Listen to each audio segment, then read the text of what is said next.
Zavallının Gülür yaylağına sefer günü.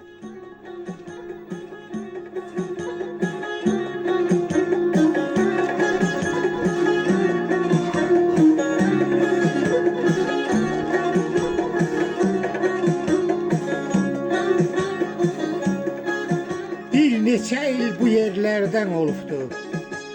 Atamın dayası ay Şemşid çayı. Atamın dayası ay Şemşid çayı.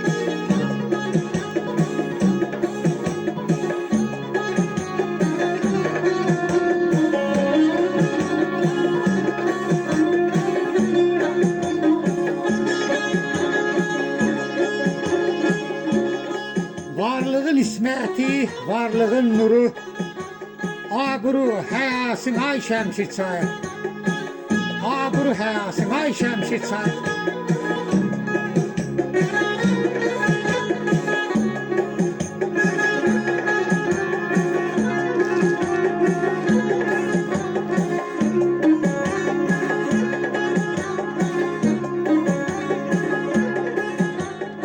Sendedir dünyanın en temiz suyu. Şırılda, şırılda hey gülür boyu. Şırılda, şırılda hey gülür boyu.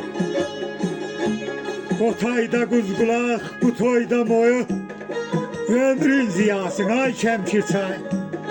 Ömrümün ziyasın ay Şemşid çayı.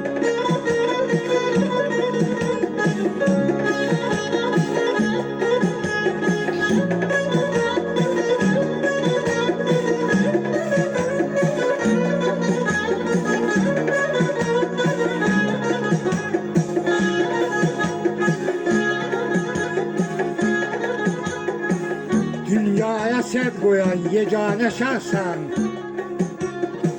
həzin laylaların əhsandır əhsan. O qədər təmizsən, o qədər safsan. Kur'an'ın ayəsin ay Şemşid çayı. Kur'an'ın ayəsin ay Şemşid çayı. Abru həyasın ay Şemşid çayı.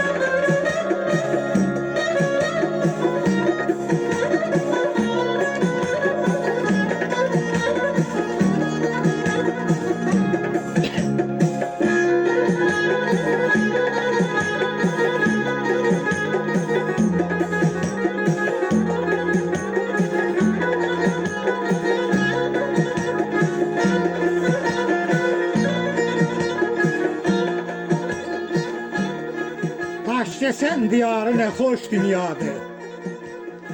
Baz ver zavallıya uzalsın adı. O tayında, bu toyunda koşadı.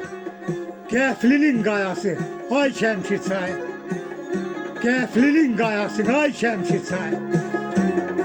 Anamın laylasın, ay Şemşid çayı.